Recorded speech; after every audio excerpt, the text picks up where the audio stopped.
everyone. My name is Ashton and I'm just trying to get it together. So in today's video, we're going to be talking about the new Netflix documentary, The Pharmacist. I wanted to let you know up front that this is a major spoiler alert. If you have not seen the documentary, do not watch this video yet. Put it on your watch later. Make sure you watch it later. Alright, so make sure that you like, comment, subscribe if you care about anything that I have to say. I post 3 videos a week. Anyway, let's get to it. So the story centers around a man named Dan Schneider. Dan Schneider is actually a pharmacist from New Orleans. And so what's interesting is he's someone who you meet from the very beginning. He has a very thick accent, and that's something that stuck out to me. He's a pharmacist, and I was like, oh, that's so cool. And I was like, this guy means business. He looks like the everyday guy, and you want to root for him. So what the beginning of the documentary goes through is it tells you that he is someone who lost his son due to a death that was basically a drug deal gone wrong. His son was trying to buy crack cocaine from someone. Unfortunately, he was shot in the process. And it goes through that entire story. So he is not someone who's just gonna let the police do their job. He takes it into his own hands. He does his own investigation. He goes into the part of town where his son was killed, not where he was from, but to another part where his son had went.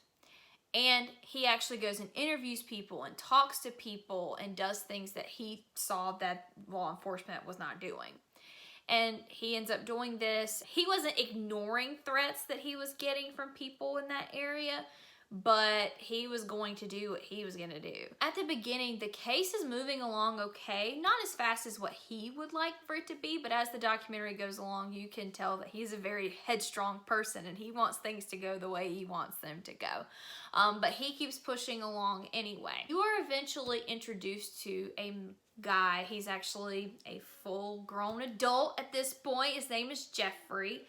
And he is from this part of town where Dan's son was killed.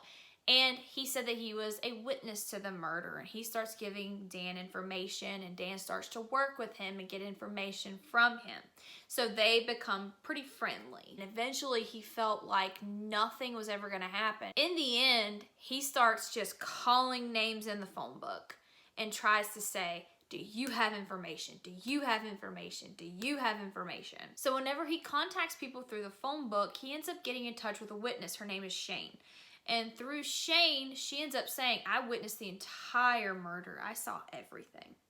And she actually pinpoints the murderer to be, spoiler, if you made it this far, this is a spoiler, oh my God, Jeffrey, the person that was working with Dan. So eventually Shane is put into witness protection because she is threatened, and it is a huge problem for her and her family. Eventually the case is solved. He is sent to prison. He serves his time, and actually in the documentary you get some interviews with Jeffrey. So it's very interesting. So while working at the pharmacy in this town, Dan actually sees an increase in Oxycontin prescriptions because his son was killed from a drug-related incident. Yeah, he was shot, but it was a drug-related incident because he was going to buy a drug that he was addicted to. He started paying attention to the amount of prescriptions of Oxycontin that were prescribed in the area. So he traces them back to a Dr. Jacqueline Cleggett.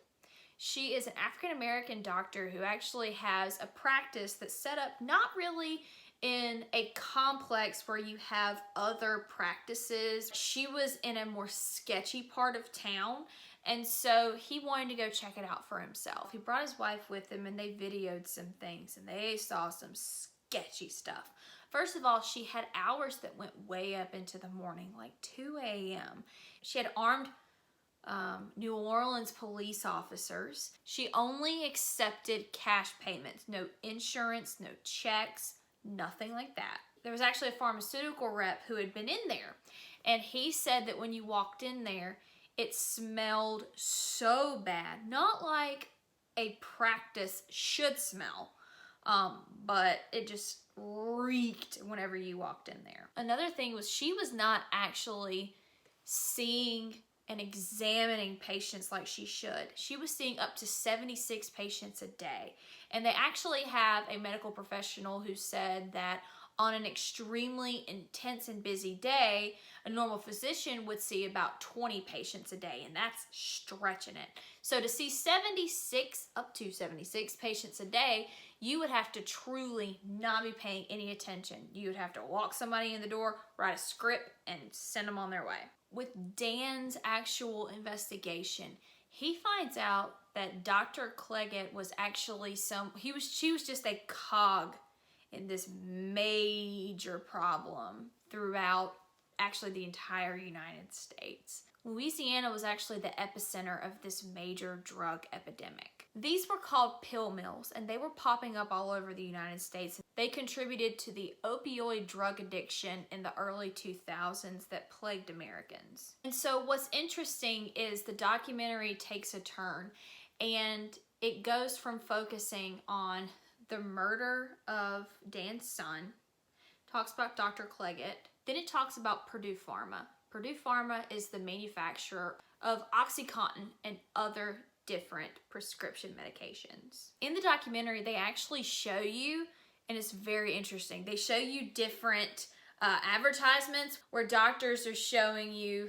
oh, it's not addictive, there's not an addiction here, you can rely on a medication, it's not addictive, things like that. They were saying basically that OxyContin is virtually safe. Eventually, Purdue Pharma and the people that owned Purdue Pharma, there's this entire family, they declared bankruptcy because state and local governments ended up suing due to the opioid epidemic that was plaguing the United States, and they said that they bared responsibility. Let's talk about what happened to Dr. Jacqueline Cleggett. Due to some digging on the part of Dan Schneider, he actually helped get some information that led to the revoking of her license to practice medicine. She had been arrested before this. Whenever I had previously been talking about her practice, she had been arrested at that time. And what was interesting, and I just find this to be, this just blows my mind. Whenever they went in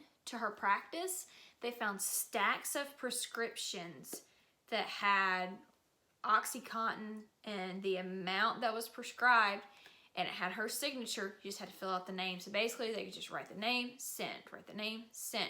So she could make so much money. They said at one point she had deposited $2 million into her bank account. She was making so much money.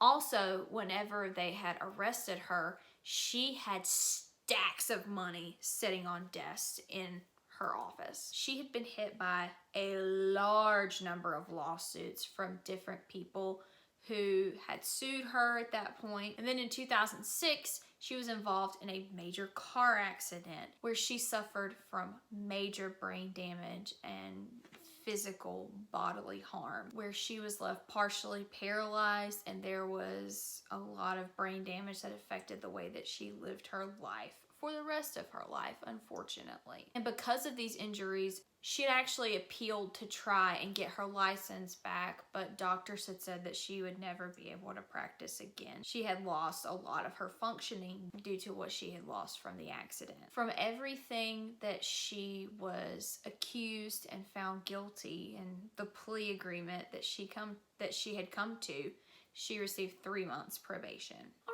So that is the summary of everything that happened in The Pharmacist.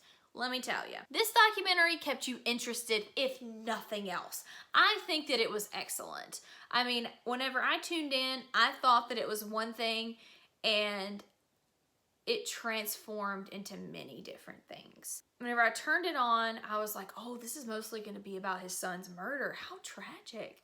And they basically got that over in, I think, an episode and a half. That was quick.